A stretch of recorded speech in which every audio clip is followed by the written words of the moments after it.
الحمدلله هرچه اون شیرین کند، هرچه اون خسرو کند شیرین باید حمد بکنیم بر فرض کنید که اون جاهایی که مرض ندارد.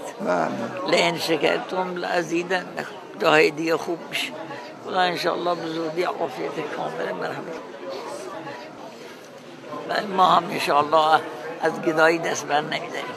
اینو فراموش نکنید، تربت و آب زمزم رو فراموش نکنید.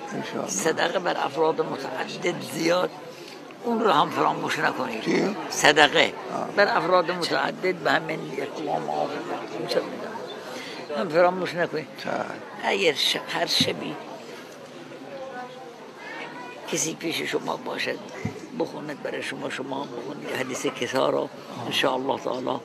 اینا بله کارش درست انشاءالله.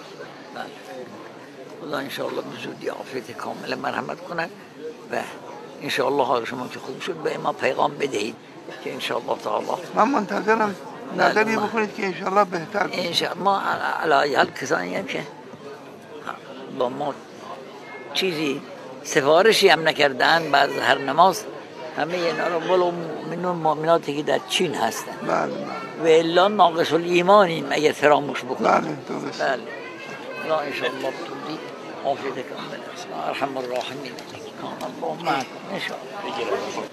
چون خسرو شیرین باید حمد کنیم در اون جاهایی که مرض نداره. لئن شکرتم لازیدن، جاهای دیگه خوب میشه.